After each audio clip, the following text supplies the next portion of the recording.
How do you loosen up your watercolor painting? That's a question I'm often asked, and usually the painter asking that is actually just trying a little bit too hard, because more is not necessarily better. One of the most helpful ways I know to go about loosening up watercolor painting is to simplify.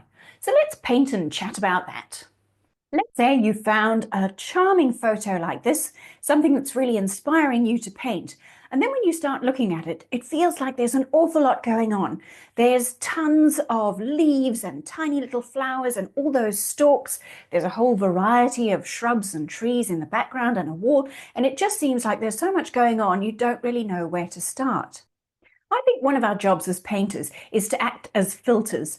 We're really filtering out information that we see around us or that we see in a reference of something that we want to paint. It's our job to pick out what we find particularly lovely and focus on that in our painting.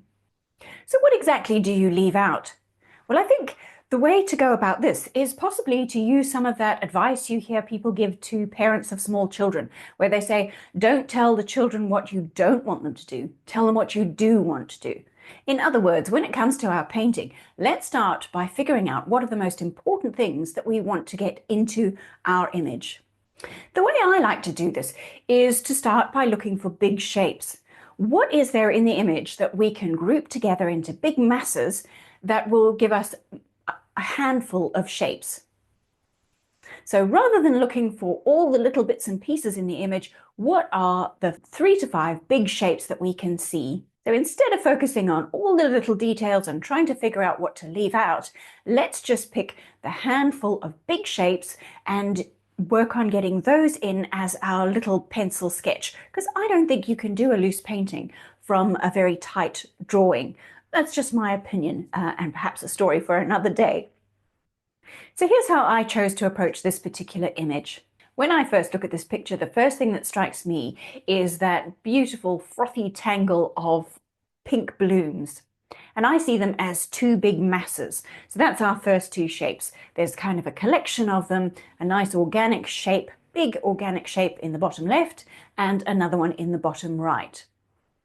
The other thing I see is a kind of arched shape. Again, it's not perfect neat shapes, they're kind of wiggly organic forms, but it's kind of a big mass of green at the back that's created by the shrubs and trees into the distance, and they're kind of forming a bit of a natural frame, sort of a vignette effect around this whole image.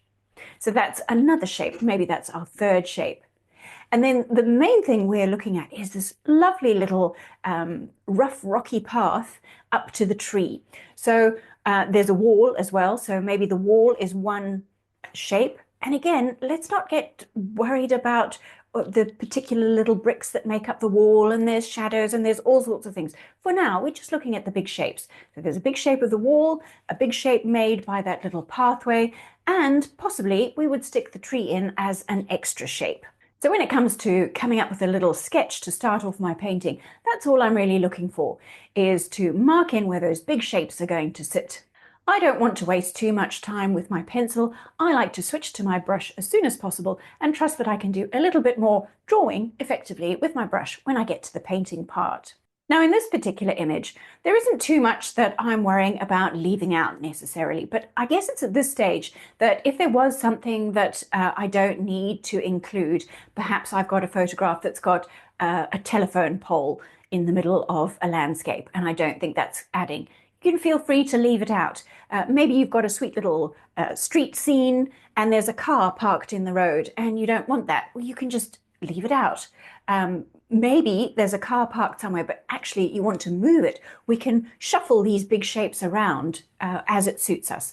It's at this point you've got an opportunity to kind of shuffle around the objects in your image.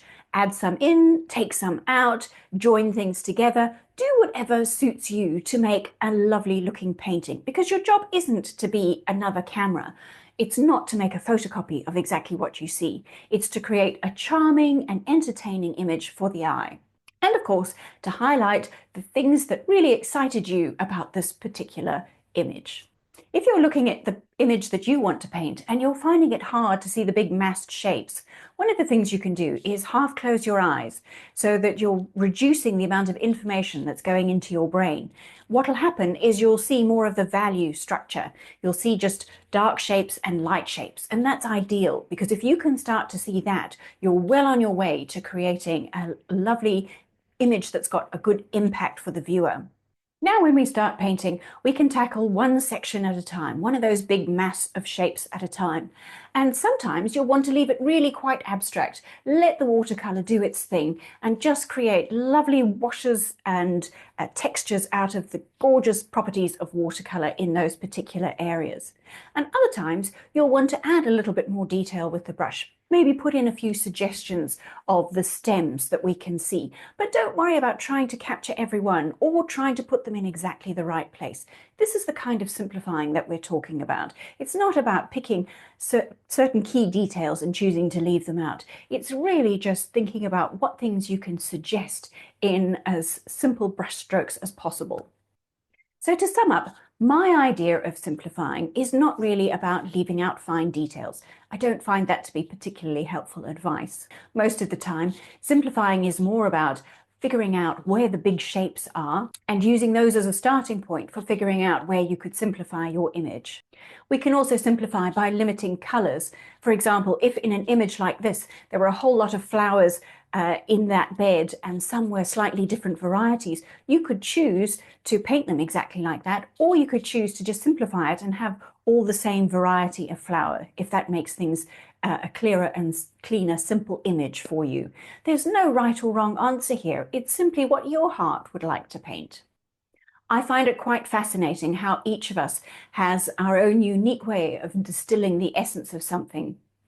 It's the reason why many painters can paint the same reference and no two paintings will be the same. I find it a little bit magical to be able to see through the eyes of another in that way. I really hope that I've given you some good ideas on how you can start simplifying your next watercolor painting so that it enables you to loosen up a little bit more. And we've talked about what you do need to do, but there is one thing that I think we do need to avoid. If you want to find out what the one thing you should not be doing is, I've got another video all about that. I'm going to pop it up on the screen and you can watch that one next. Happy painting!